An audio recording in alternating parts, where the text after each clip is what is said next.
Abra a palavra de Deus na primeira carta de Pedro, no capítulo 3. Primeira de Pedro 3, a partir do versículo de número 8. Primeira de Pedro 3, a partir do versículo de número 8.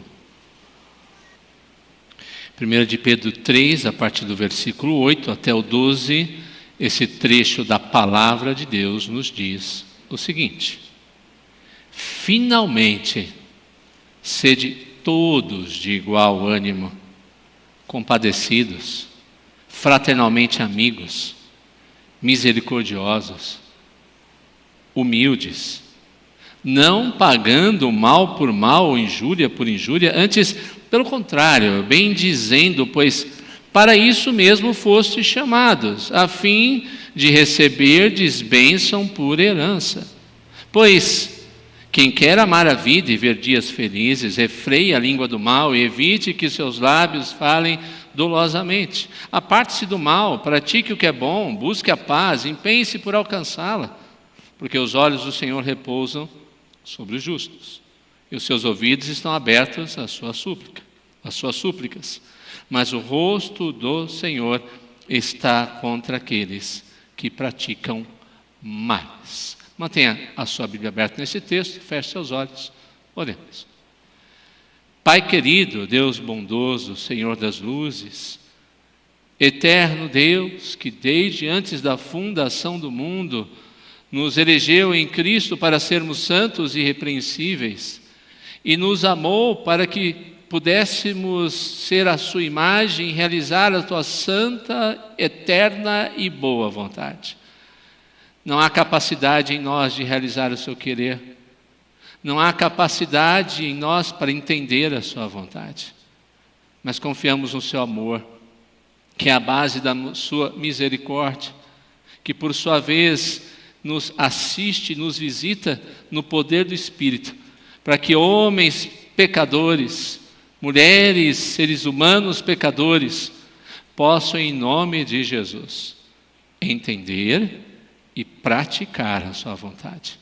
Esteja conosco, fale ao nosso coração, pois oramos por intermédio do santo mediador, Jesus Cristo. Amém. A carta de Pedro é uma carta que é escrita para uma igreja perseguida. Os crentes que estão lendo esta carta estão passando por momentos difíceis. Eles estão sendo presos. Muitos deles estão, além de serem presos, estão sendo torturados, perdendo tudo que possuem, por vezes tendo seus filhos ou entes queridos tirados deles, e em muitas situações, todos virando até mesmo escravos de alguém que os queria profundamente maltratar, a ponto de os leitores da carta de Pedro naquela igreja, não sabemos ao certo qual igreja, mas nos parece que essa carta é escrita de uma maneira circular para várias igrejas de uma determinada região, estarem desanimando, achando: nós perdemos tudo, nós perdemos a nossa confiança, perdemos a nossa esperança, por que vale a pena de fato ser crente? A ponto de Pedro, logo no início, no capítulo 1, falar de uma herança incorruptível, imarcessível, uma herança que Deus tem reservada para aqueles homens, aquelas pessoas, aqueles crentes, aqueles irmãos, como também nós a temos reservada em Cristo Jesus e que ninguém pode tirar. Pedro então começa primeiro a falar, até ali mais ou menos no capítulo 2, versículo 10, sobre a realidade do que Deus já fez na vida daqueles irmãos naquela época, como também fez por nós.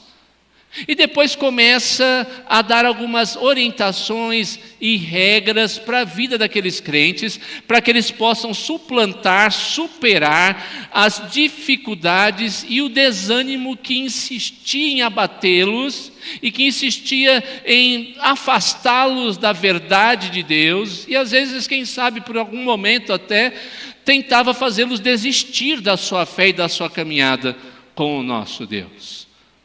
Nós somos seres suscetíveis a desânimo. Paulo chega a dizer isso. Quem não desanima, que eu também não desanime. Nesse mundo caído, onde o mal aparentemente dá o ar da sua graça e parece nos vencer e estar acima da verdade, que é a palavra do Senhor e das suas promessas e das obras e da obra que Ele fez definitivamente em Cristo, muitas vezes nós desanimamos, porque olhamos para o que os nossos olhos podem ver e não para aquilo que os nossos olhos espirituais deveriam ver. E lidar com o desânimo não é fácil. O desânimo pode cegar. Ele nos torna egocêntricos. Como assim, pastor? Simples, eu começo a olhar só para os meus problemas, só para as minhas dificuldades, só para os meus desafios, só para a minha história e passo a não olhar para a história das pessoas que estão ao meu redor. Eu costumo dizer que Deus permite, às vezes, que nós tenhamos contato com irmãos e irmãs da fé que são profundamente sofredores, para que a gente entenda o quanto nós somos abençoados. Eu já citei o caso de uma irmã querida de uma igreja que eu pastoreei, em que eu a visitava e eu dizia para os demais membros da igreja: quando eu vou visitar essa irmã, ela pede para eu levar uma palavra para consolar o seu coração, quem sai consolado de lá sou eu. Praticamente vendida com 13 anos para casar com um homem adulto sem saber o que era casamento, abandonada pelo pai, maltratada pela mãe que olhava para ela e achava que ela era a culpada do pai ter ido embora. Em São Paulo, este homem para quem ela havia sido vendida, a deixou sozinha na Rua da Amargura, ela teve que começar a trabalhar, recebeu os piores maltratos possíveis. Obviamente que você adulto vai entender de outros homens que nem a conheciam. Teve os seus 2 únicos filhos assassinados, e quando eu ia na casa dela, ela dizia: apesar de tudo, só uma coisa não perco, pastor. O que, minha irmã? Minha fé. Minha fé ninguém vai tirar. A minha fé no Senhor nunca vai mudar. Com lágrimas nos olhos, ela falava isso, e eu lá por dentro, com lágrimas no meu coração, chorava com ela. Ela não se tornou egocêntrica, mas muitas vezes a nossa tendência é ficar olhando só para o nosso sofrimento e achar que só a gente está sofrendo, ninguém mais está passando por dificuldades, então a gente fica desanimado. E às vezes também nós, por causa das dificuldades, parece que estacionamos em nossa vida, no relacionamento com Deus e no relacionamento com os irmãos da fé. Eu não estou dizendo com isso que passar por dificuldade não traz dor, sofrimento. Eu respeito a dor de cada um, eu respeito e compreendo as lágrimas derramadas, o espírito abatido, mas ainda assim nós podemos vencer essas dificuldades com aquilo que Pedro está dizendo. Nesse texto ele está dizendo: nós precisamos ter uma vida cristã exemplar. Às vezes nós ficamos fechados em nós mesmos, somos chamados à ação, a fazer alguma coisa que Deus manda que façamos. Para a gente sair da paralisia, a gente tem que entender isso. E o que Pedro está tratando especificamente aqui não é de outra coisa, senão a mútua sujeição, o mútuo serviço no corpo da igreja. Apenas acompanhe, se você quiser olhar na sua Bíblia, não tem nenhum problema, mas acompanhe apenas aqui o meu desenvolvimento. No capítulo 2, no versículo 11, Pedro vai falar sobre o dever de servir as autoridades. Então ele está falando do serviço. Nós temos o dever de orar, servir, nos submeter às autoridades. Ele fala no versículo 13: sujeitai-vos a toda instituição humana. Então ele está falando da sujeição, de se sujeitar à autoridade humana. No versículo 18, ele está falando naquele tempo do relacionamento de trabalho, dos servos e dos senhores. Ele diz para os servos: olha, vocês também sede submissos, se sujeitem ao seu Senhor. É o chamado de Deus, vocês devem fazer isso. Ali no capítulo 3, um pouquinho antes do nosso texto, ele vai falar de mulheres e de maridos. Ele vai falar que cada um no seu papel deve se sujeitar um ao outro. E então, numa conclusão, no versículo 8, isso vai ficar claro na própria palavra na língua portuguesa, nesse advérbio que você tem aí, ele vai usar a palavra finalmente, ou seja, concluindo tudo o que eu falei. Diante de tudo isso que eu ensinei, diante dessa realidade de que a vida cristã deve ser, entre outras coisas, um chamado ao serviço, à submissão mútua, eu quero falar algumas coisas práticas para vocês, crentes, para vocês, filhos de Deus, para vocês, cristãos, para vocês, igreja para a qual eu estou escrevendo.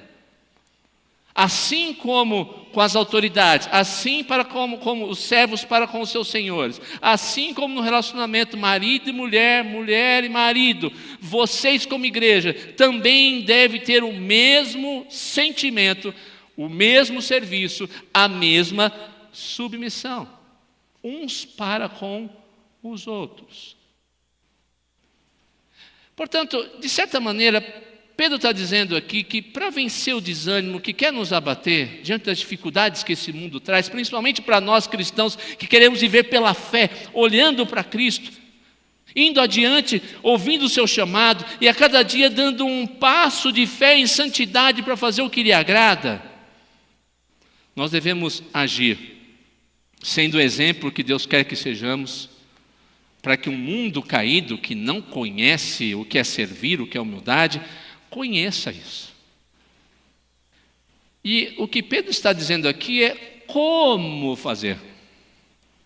Como nós devemos ser sujeitos uns aos outros. Como nós servimos uns aos outros. Como, ao fazer isso, nos tornamos um exemplo, um modelo de vida cristã. Ou temos uma vida exemplar cristã.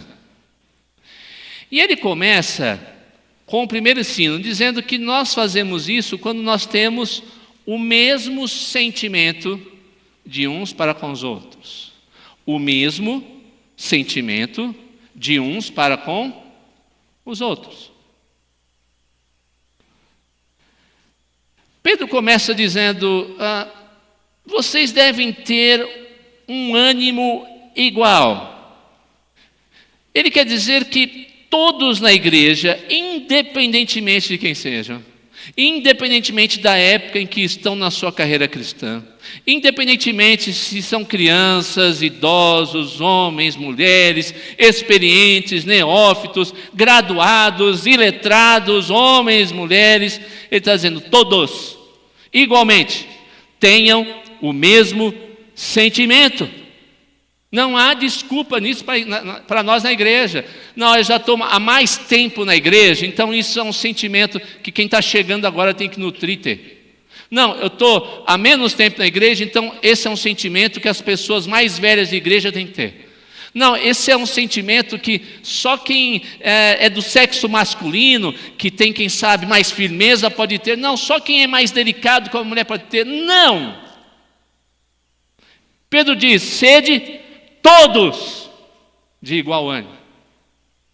Ele não diz um ou outro, alguns, uma seleta casta, só aqueles que foram separados para isso. Não, todos nós temos que ter o igual ânimo e temos que ter como base da nossa vida cristã comunhão mútua, o mútuo serviço, o desejo de sermos submissos uns para com os outros. Todos têm que nutrir esse mesmo sentimento.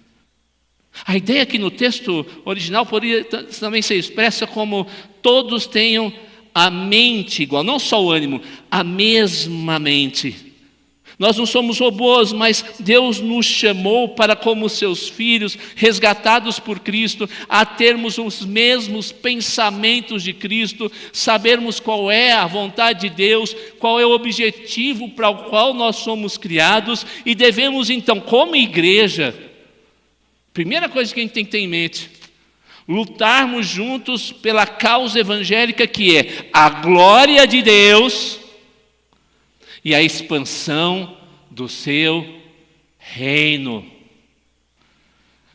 Às vezes isso não acontece porque a gente está preocupado com picuinhas, com diferenças. Um quer ser maior que o outro, um quer ser mais especial que o outro. Um acha que o seu departamento, aquilo que está fazendo é mais importante que o outro, que o seu tempo não dá para gastar com aquilo que o outro precisa de ajuda. Então, nós esquecemos qual é o nosso objetivo.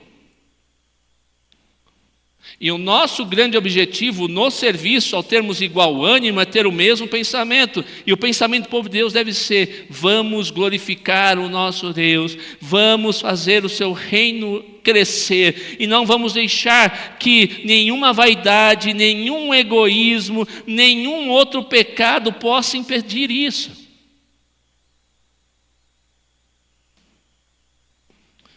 Pedro vai continuar. Ele diz: finalmente, sede todos de igual ânimo, compadecidos. A palavra também aqui poderia ser traduzida por simpáticos. Empatia é sentir o que o outro está sentindo, é se colocar no lugar do outro.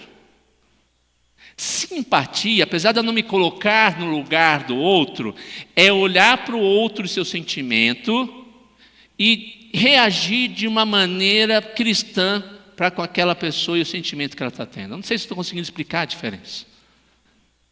De maneira prática, é simples. Eu olho para aquela pessoa, para o meu irmão, vejo que ele está abatido, vejo que ele está entristecido, vejo que ele se sente derrotado, vejo que ele está num momento difícil na vida dele. Apesar de eu não me colocar no lugar dele, eu digo assim: por que ele será que ele está desse jeito? E o que eu posso fazer por ele? Por que será que ela está assim? O que eu posso fazer por ela? Enfim, de que maneira eu posso nutrir um sentimento de amor e de estender o meu braço em ação para cuidar da vida dessa pessoa? Será que muitas vezes o mundo não vê em nós a glória de Deus e não glorifica porque nós somos às vezes um povo antipático? Enfim, um povo que não se importa.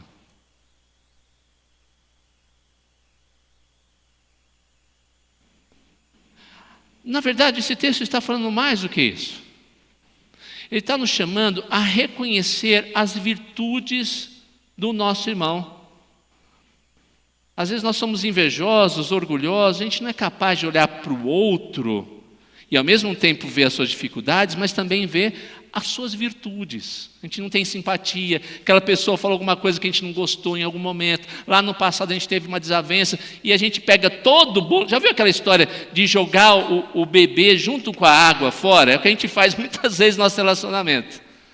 Como eu não gosto daquela pessoa, ela está fazendo uma coisa excelente, o que ela está falando está certo, ela está ensinando a Bíblia, mas como eu não gosto dela, não quero saber, não conte comigo.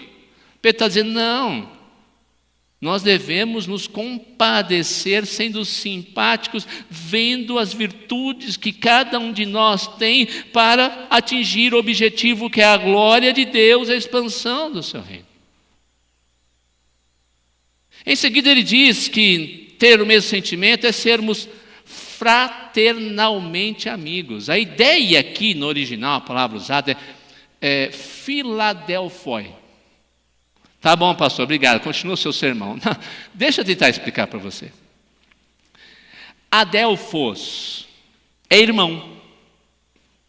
Filadélfia, você ouviu isso? Filadélfia. A palavra Adelfos é irmão. Filos é amor, amor de irmão. Então ele está dizendo aqui: nós temos que ter uns para com os outros um profundo amor de irmão. Vamos tentar explicar isso melhor.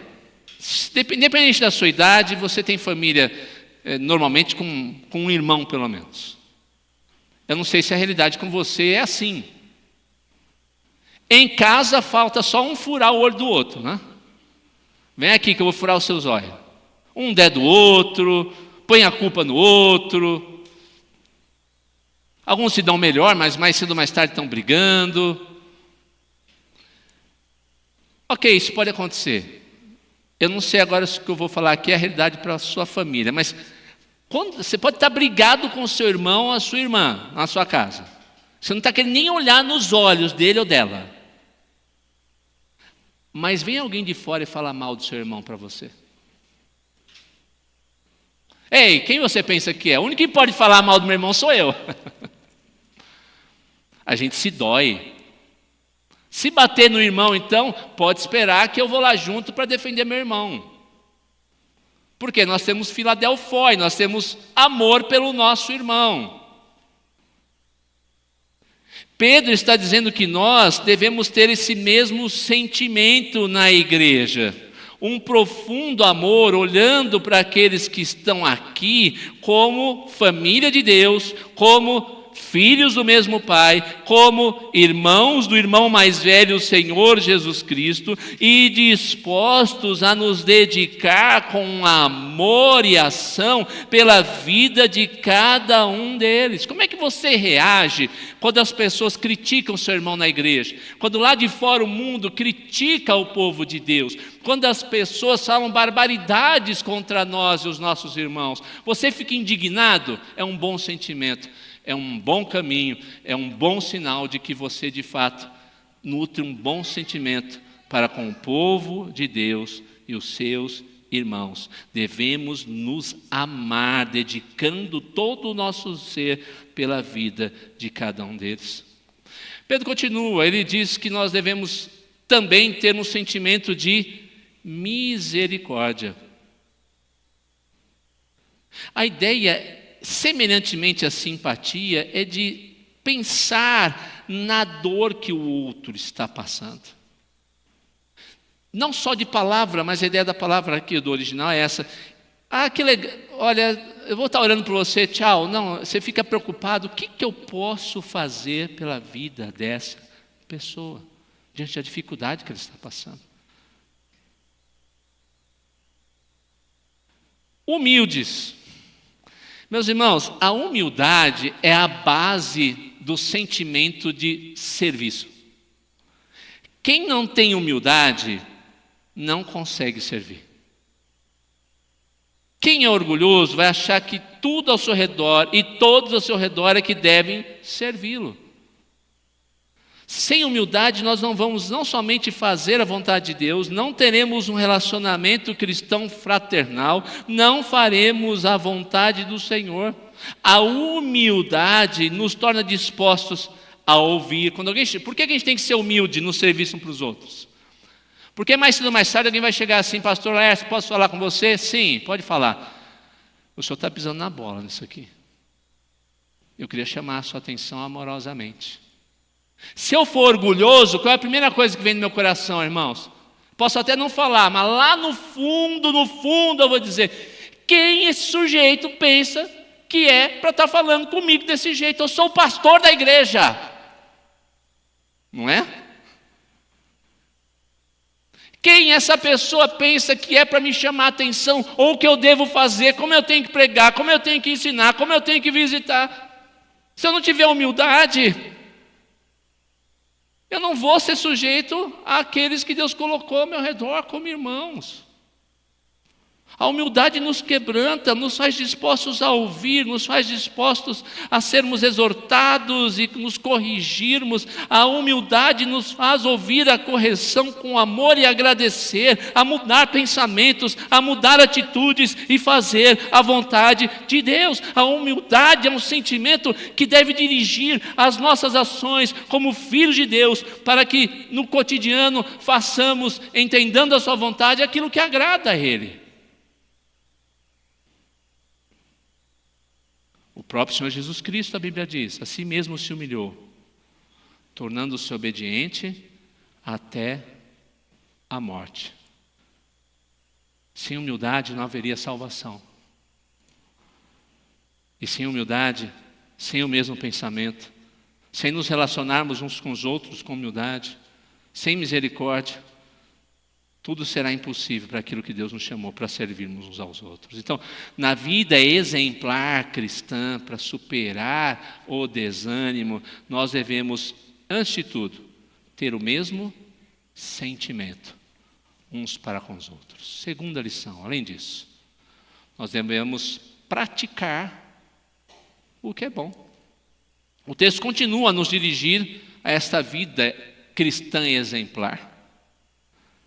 Pedro vai fazer aqui um contraste entre aquilo que não deve ser feito e aquilo que deve ser feito. Sempre lembre-se disso. Normalmente as falsas religiões ou as seitas vão sempre ser aquelas religiões ou aquelas festas que vão dizer, não faça isso, isso é proibido, não faça aquilo, não faça aquilo outro. É sempre proibição. Mas não adianta nada, a pessoa não consegue deixar de fazer aquilo por si mesma. O cristianismo diz, não faça isso, e no lugar disso que não pode fazer, coloque isso aqui que é positivo e faça isso. Eu estou conseguindo explicar a diferença? O cristianismo é a fé para a qual nós somos chamados a não apenas deixarmos o velho homem, a nos despirmos do velho homem, mas também a nos revestirmos do novo homem segundo a imagem de Cristo. Se você quer uma boa orientação para isso, dá uma lida lá em Efésios, que nós temos um bom ensino sobre essa realidade. Mas Pedro, de uma maneira resumida, está falando sobre isso aqui. Ele vai dizer como é que isso acontece. Ali no versículo 9, se adiantando ao ensino, ele fala, não pagando mal por mal ou injúria por injúria. Então, Pedro aqui, ele já traz uma bifurcação em relação ao que não devemos fazer e do que devemos nos afastar. Mal por mal, ele está falando das nossas ações, o que fazemos com as nossas mãos, com o nosso corpo. Injúria, ele está dizendo aquilo que nós falamos contra o outro.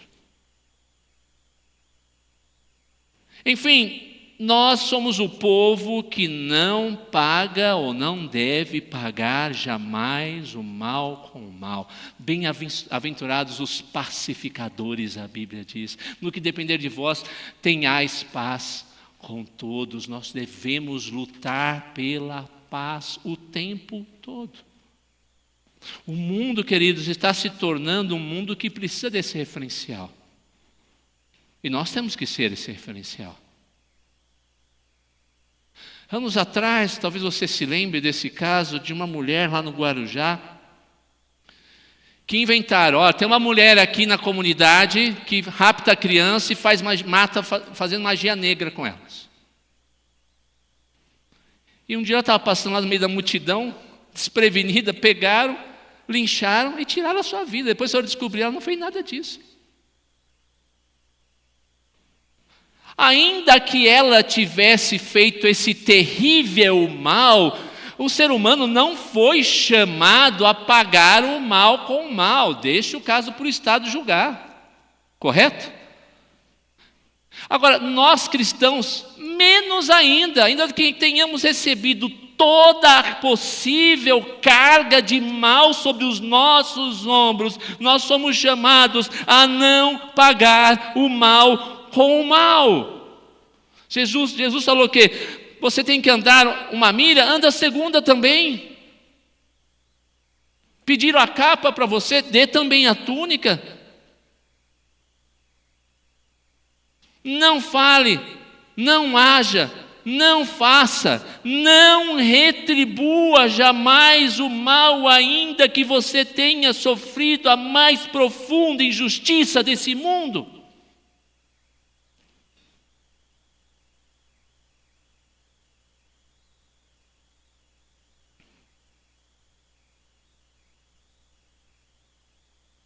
Mas há um aspecto positivo.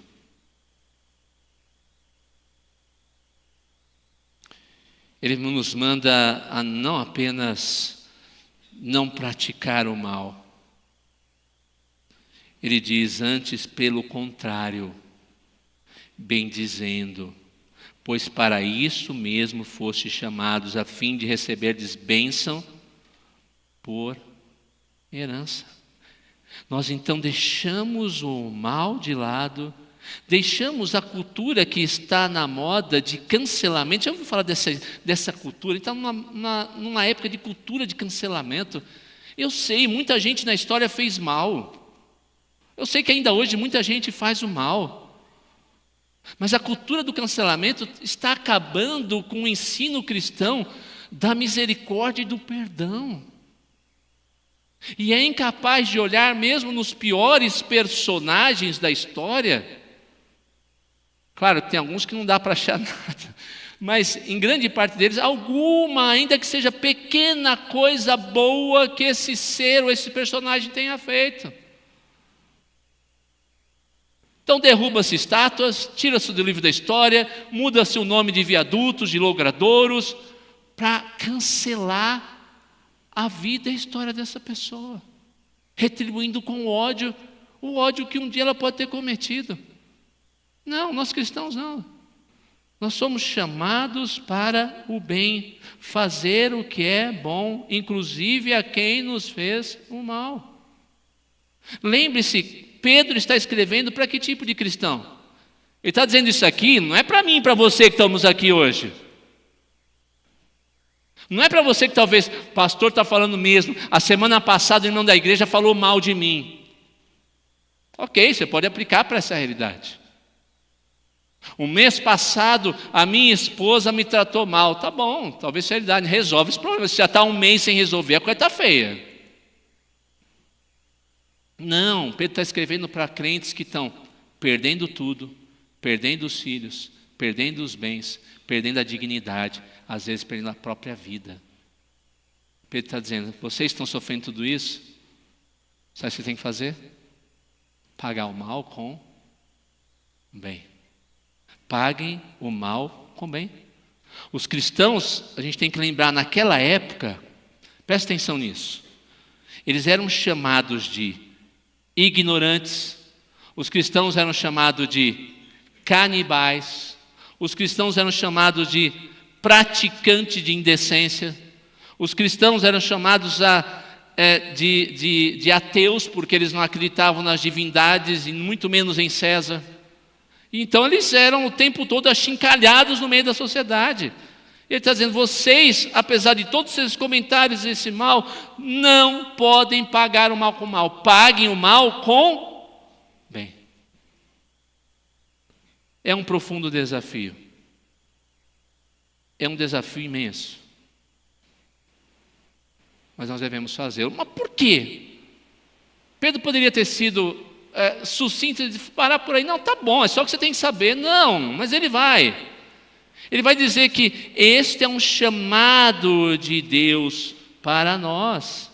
Esta é a vocação de Deus para a nossa vida. Nós fomos chamados para isso.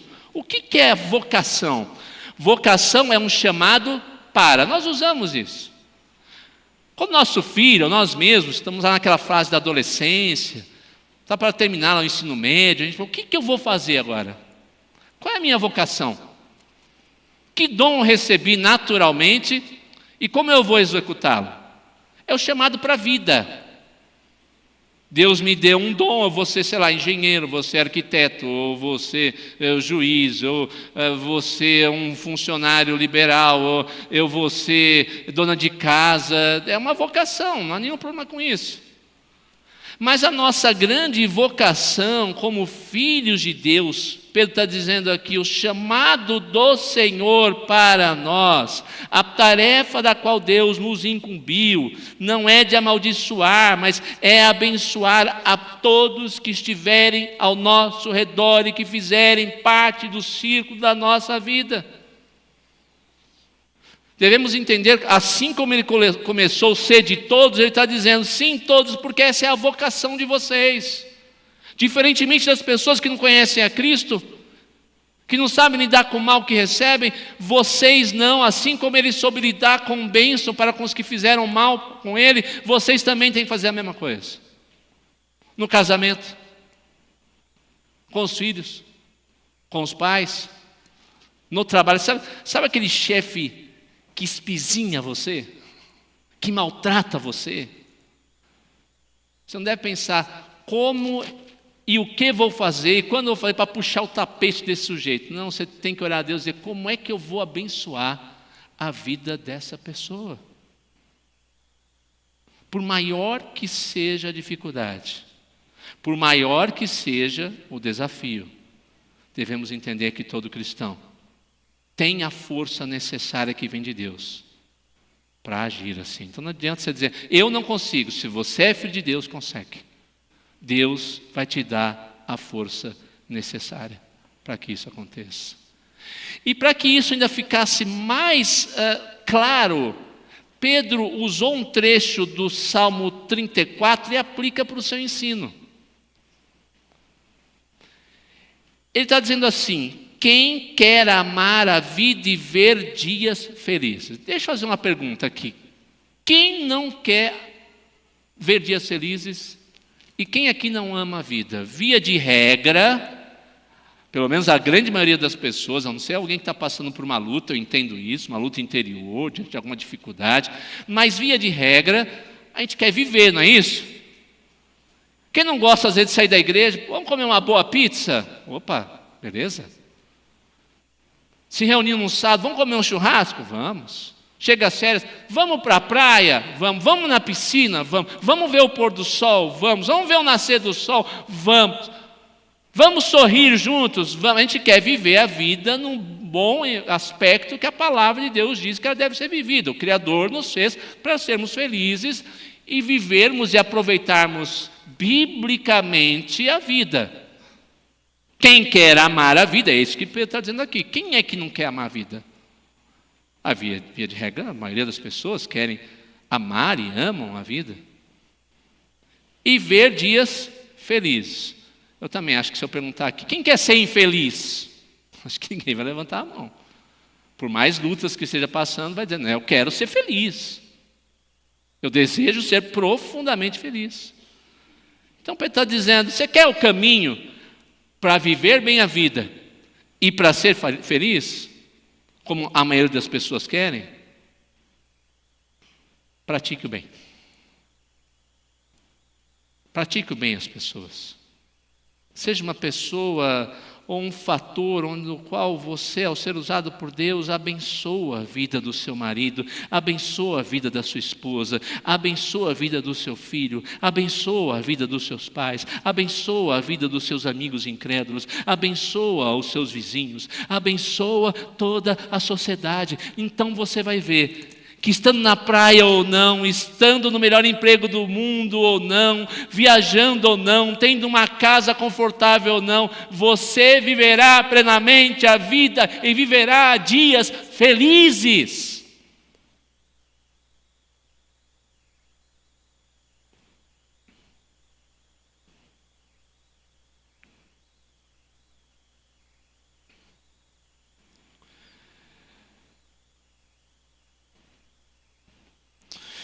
Gordon Wilson foi um irlandês que viu a sua filha morrer ao seu lado.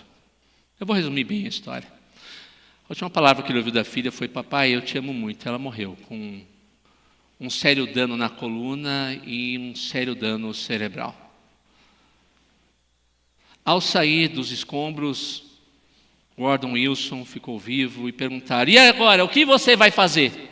Porque havia uma rixa entre católicos e protestantes, o IRA era o grupo católico, havia os protestantes. Então, havia sempre uma retaliação. Alguém jogava uma bomba, daqui a pouco alguém também fazia um atentado. Ele disse: eu perdi minha filha, mas não tenho ressentimento. Palavras amargas não vão trazer Mary Wilson de volta. Eu vou orar hoje à noite, todas as noites, para que Deus lhes perdoe e para que ela alcance a paz. Nós somos chamados para isso, irmãos. Talvez mas você está falando de uma história longa, distante de mim, pastor. Deixa eu falar uma coisa para você. Talvez você que está aqui nessa noite, está aqui e o seu lar é um inferno. A sua vida conjugal é uma guerra. A sua vida familiar é uma guerra. Você pode acabar com isso. Porque Deus vocacionou você para isso. Porque Deus nos chamou uns aos outros para isso. Para mostrarmos que somos um povo que ama como Cristo, perdoa como Cristo, serve como Cristo e somos pacificadores como Cristo é. Portanto, na vida exemplar cristã, nós devemos primeiro ter o mesmo sentimento, segundo lugar, praticar o que é bom e finalmente, em terceiro e último lugar, saber que Deus nos observa o tempo todo. Veja lá o versículo 12: porque os olhos do Senhor repousam sobre os justos e os seus ouvidos estão abertos às suas súplicas. É óbvio que ele está falando especificamente da vida dos crentes, mas, queridos, eu acho que a gente precisa retomar, ensinar, martelar nesse ensino o tempo todo na igreja. A gente está esquecendo de quem Deus é. Estamos esquecendo que existe um Deus que vê, sabe, conhece todas as coisas. Nada pode se esconder dele. Você pode se esconder do pastor Nelson e do pastor Laércio. Ok? Acho que você pode ser até muito bem sucedido nisso. Você pode se esconder do seu pai e de sua mãe. Eu arrisco dizer que muitas vezes você será bem sucedido nisso. Você pode se esconder dos irmãos da igreja, dos amigos adolescentes, dos amigos jovens, das meninas, dos rapazes. Você pode esconder o seu histórico no seu celular e na internet. Você pode ter diversas maneiras de esconder o que você está vendo, e onde você está andando, o que você está falando, com o que você está lidando. Mas de Deus não se esconde. Quando você pensou em clicar naquela página na internet, Deus já sabia e sabe. Quando você fica horas e horas num jogo e não faz nada daquilo que pedem é o seu dever, Deus já sabe e sabe do seu coração e do seu desejo, da sua vontade. Quando você pensa em trair seu cônjuge, Deus já sabe muito antes. Porque os olhos do Senhor repousam sobre os justos, os seus ouvidos estão abertos às suas... Deus sabe tudo, ouve tudo, vê tudo. Por que Pedro está escrevendo isso? Porque ele sabe que uma vida que escolhe destilar graça e amor em um mundo mau é desafiadora, é difícil. É um desafio ser bom em um mundo mau, onde as pessoas não vão reconhecer a nossa bondade, preferindo às vezes o mal, até dizendo assim, mas você é trouxa mesmo, né? Só falta você dar a cara para a pessoa cuspir nela. Já ouviu esse tipo de comentário? Se bobear, vão pisar nas suas costas, porque você é um idiota, você é um trouxa. Ninguém vive nesse mundo desse jeito, você criou uma Nárnia para viver. E ao mesmo tempo nós somos propensos a ser como? Quando a gente começa a fazer o bem para quem paga o mal, a gente começa, eu sou bom, hein? Viu como? Eu sou crente mesmo, porque eu consigo pagar o mal com o bem. Duvido que alguém seja como eu. Duvido que tenha nessa igreja alguém tão bom e misericordioso como eu sou. Sabedor disso, Deus, por meio de Pedro, coloca o equilíbrio necessário. Ele está dizendo, calma, se o mundo for contra você, quando você fizer o que é certo, se o mundo caçoar de você, quando você pagar o mal com o bem, lembre-se, é diante de Deus que você está e você está fazendo. Deus está vendo e Deus está ouvindo, Ele sabe de todas as coisas. Então descanse seu coração. Pode ser que o mundo não reconheça jamais. O mundo vai dizer, você é trouxa, é idiota, você é um Zé Mané, você é um Zé, sei lá, é qualquer tipo de expressão que você queira, vai dizer isso a seu respeito. Mas o seu coração vai descansar, porque você vai lembrar, os olhos dos humanos, dos homens, podem me ver assim, mas o que importa é que os olhos do Senhor repousam sobre os justos, os seus ouvidos estão abertos às suas súplicas. O que importa é o que Deus pensa ao meu respeito e da minha decisão. E quando você se tornar orgulhoso, também vai lembrar, Senhor, deixa eu baixar minha bola, porque o Senhor sabe de tudo. E o Senhor sabe que eu estou fazendo de maneira orgulhosa, quebranta-me. Eu quero pagar o mal com o bem, porque isso agrada ao Senhor. Olha para o meu coração, olha para a minha vida. Nós abandonamos o mal e fazemos o bem, porque Deus quer isso. E é Ele que julga todas as coisas. Ele está em todo lugar. Ele ouve a nossa oração. Ele cuida de nós.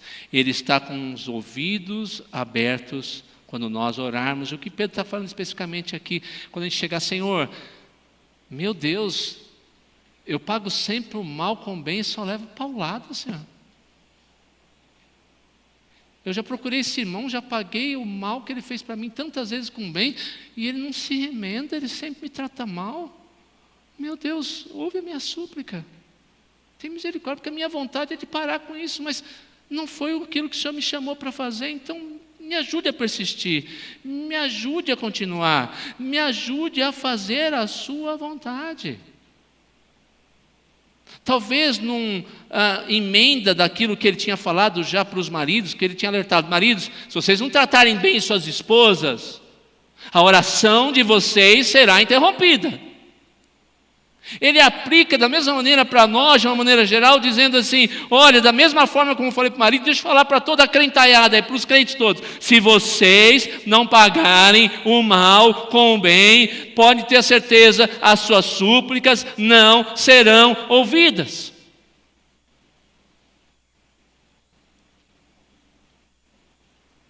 Somos chamados a nos curvar na presença de Deus, sabendo que Ele conhece todas as coisas, e nos momentos difíceis dizer, o Senhor sabe, preciso de força para continuar a fazer sua vontade, principalmente apagar o mal com o bem. Essa é a realidade de Deus, que sabe todas as coisas. Ficou muito clara numa das obras do antigo presidente da antiga República Tcheca, Tchecoslováquia, chamado Václav Havel. Václav Havel foi um filósofo, foi um escritor, se tornou presidente da antiga República Tcheca, de 1993 até 2003. Note que interessante, ele não era um cristão. Não era. Mas na sua simplicidade, mesmo sendo presidente da República Tcheca, ele andava de um lado para o outro de metrô. E mesmo há anos atrás, ali no metrô, naquele país, não haviam pessoas para controlar quem estava passando pela catraca, se estava pagando ou não. E uma pessoa um dia interceptou Václav Havel, pegando o bilhete, pagando, e ao pagar, pegando o metrô para usar como transporte. E a pessoa falou para ele, escuta, você é o presidente da Tchecoslováquia. Você é o dono praticamente disso aqui. Não tem ninguém olhando. Por que você está pagando o bendito bilhete do metrô? Então ele falou que ele nutria um sentimento no seu coração. Ele disse, quem então está de fato conversando comigo? Obviamente alguém que tem em alta consideração, maior do que a administração do metrô, do que meus melhores amigos, e isso geralmente sobrevém quando essa voz discorda das opiniões deles. E mais alta ainda em alguns aspectos do que a mim mesmo, isto é, eu mesmo como sujeito da minha existência do mundo e portador dos meus interesses existenciais. Alguém que sabe tudo e, portanto, é onisciente. Está em todo lugar e, portanto, onipresente. E se lembra de tudo, alguém que, embora infinitamente compreensível, inteiramente incorruptível, que é para mim o mais alto, é autoridade, absolutamente inequívoco em todas as questões morais, o que é por essa razão lei de si mesmo. De quem que ele está falando? Por mais que ele não aceitasse, havia nele um sentimento de uma divindade que é onipresente, onisciente, que julga todas as coisas. Ele estava diante dela, por isso ele tinha que fazer o que é correto. Nós cristãos ainda mais sabemos dessa realidade. Somos chamados por esse Deus maravilhoso a pagar o mal com o bem. Por quê? Porque Ele vê tudo. Ele retribuirá aqueles que pagam o mal com o bem. Ele ouvirá aqueles que pagam o mal com o bem. Ele nos abençoará enquanto fizermos a sua vontade. Portanto, na vida exemplar cristã, queridos, nós devemos ter o mesmo sentimento. Devemos praticar o que é bom e saber que Deus nos observa em todo tempo e em qualquer lugar. Que jamais nos esqueçamos dessa realidade, para que então sejamos capazes de fazer o bem em todo o tempo, de todos os modos, a todos os homens, em todos os lugares do mundo. Que Ele derrame sua graça e nos abençoe.